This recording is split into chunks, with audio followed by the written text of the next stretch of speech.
Oh, the times they are a-changin', as NES Works episode 163 will attest. Do not open until Christmas. Oh, I can't open this. That would be unforgivable and childish and rotten. Here, you open it.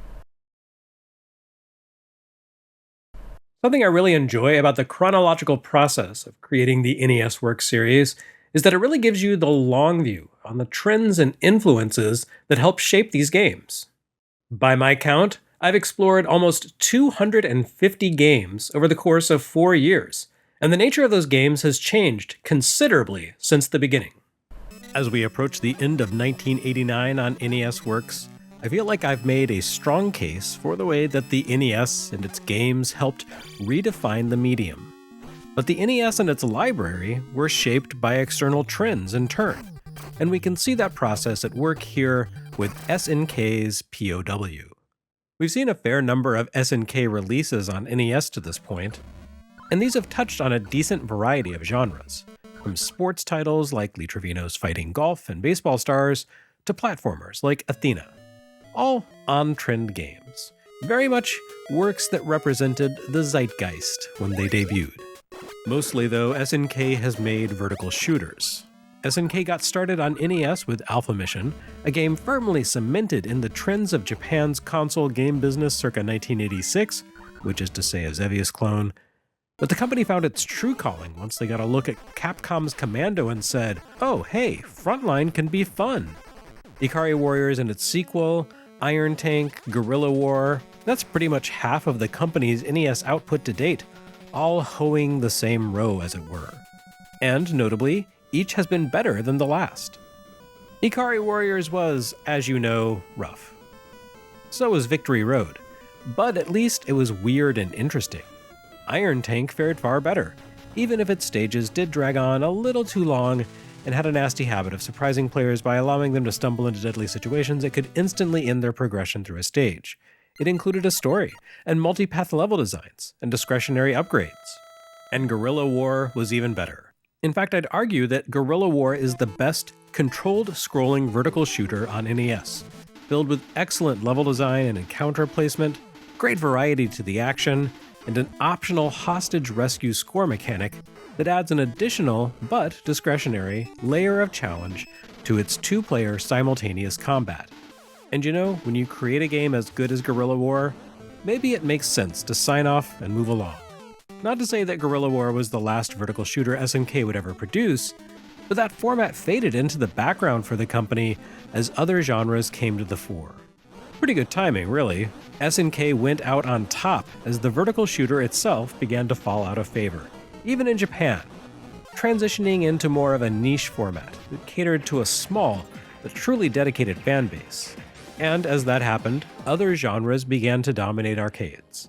In 1989, nothing was gobbling up quite so many quarters as the belt-scrolling brawler.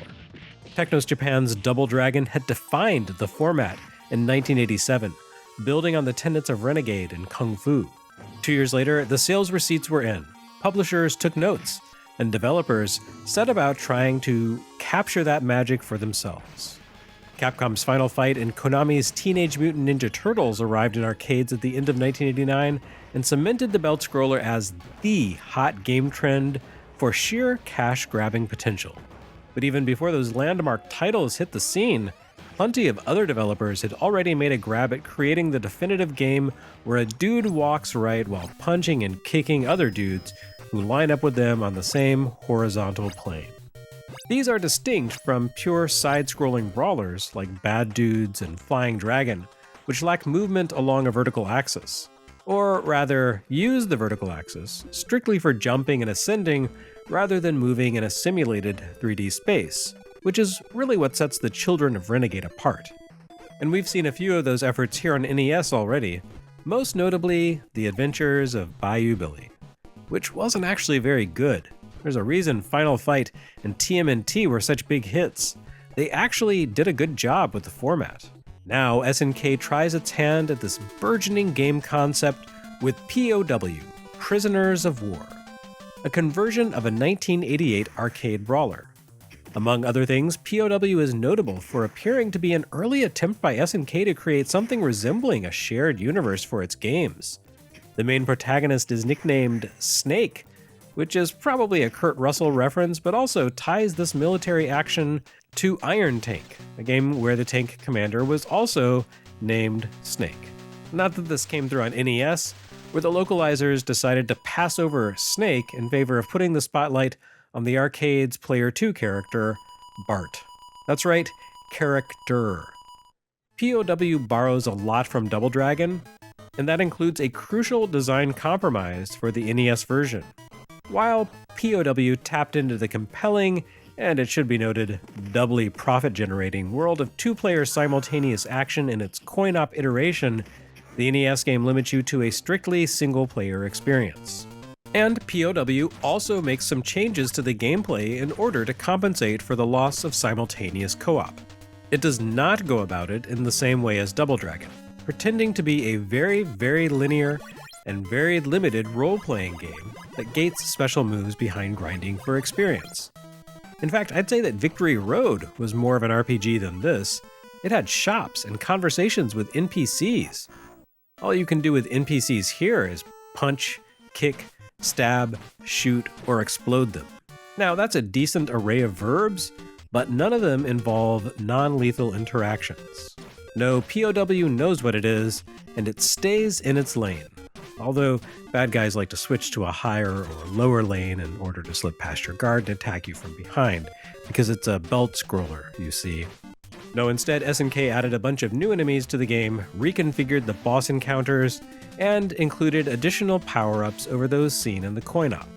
Some of these are pretty great, like the brass knuckles that make your punches as powerful as your kicks, and the body armor that deflects bullets. You'll sometimes be able to collect these items from defeated foes, but the NES game also adds power-up rooms to the mix. Each stage has open doors scattered across their backgrounds, and you can step into those by pressing up to switch scenes. These rooms remind me of the trucks in Metal Gear, though of course, this is a game about Bart, not Snake. You fool, you imbecile, they're not the same guy at all. Anyway, the bonus rooms consist of a screen-sized space containing set enemy encounters and a power-up of some sort that you can claim if you defeat the enemies inside, who resemble the standard stage enemies you fight in the exterior spaces, but have a lot more endurance. The pickups are worth the effort though, because they greatly increase the likelihood that you will not die horribly before reaching the end of the stages. I can't say that I love all of the new additions here, most notably the grenade. Grenades generally suck in any game that isn't Halo, being hard to aim and often involving tricky timing, and P.O.W. does not change that rule of thumb.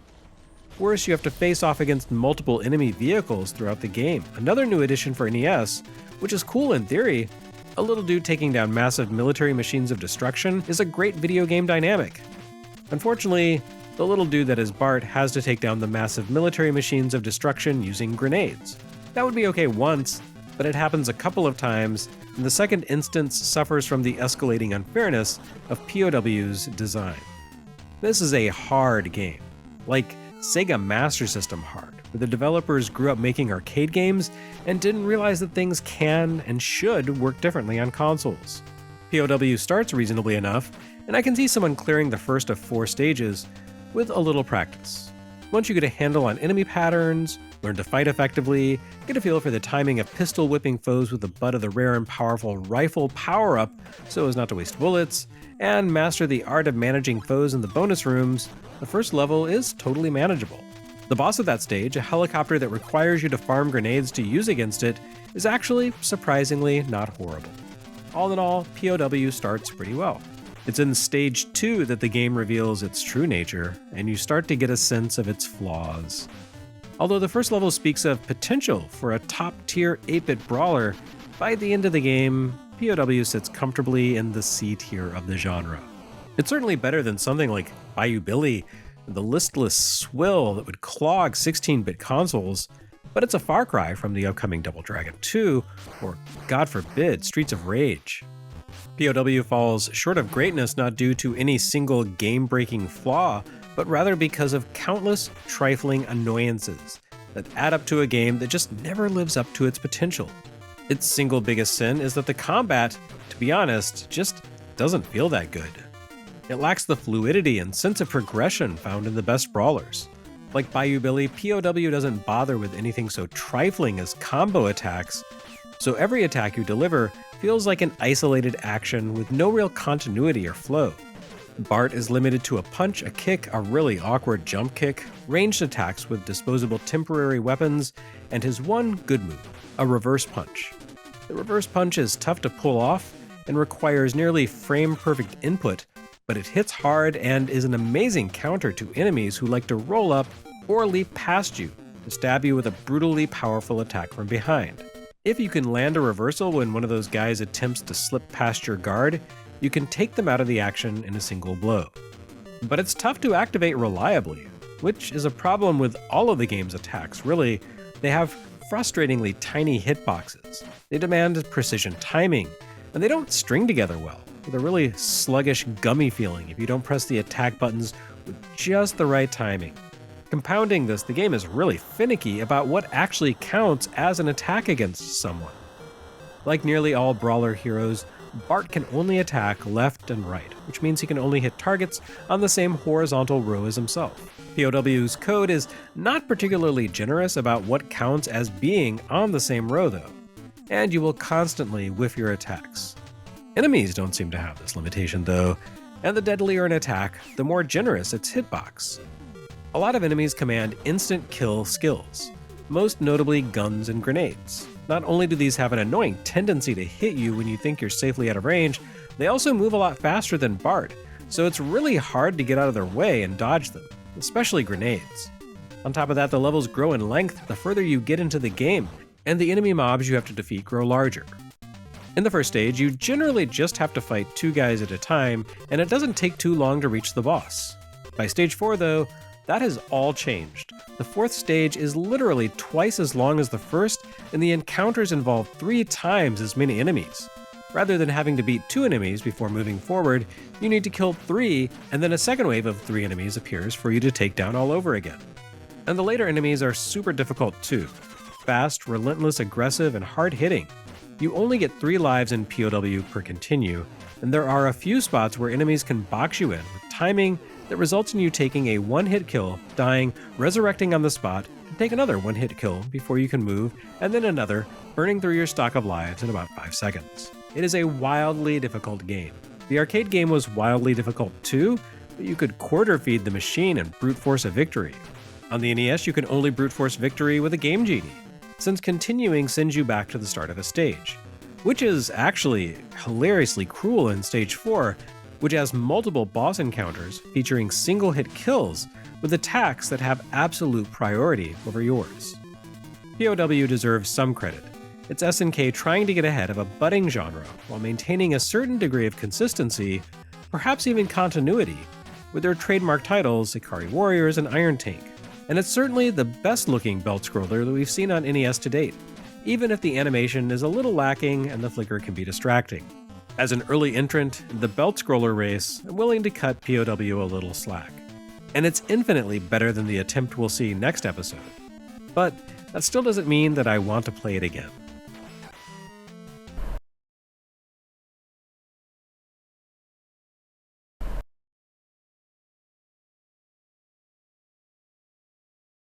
Next time on NES Works, Nintendo 164.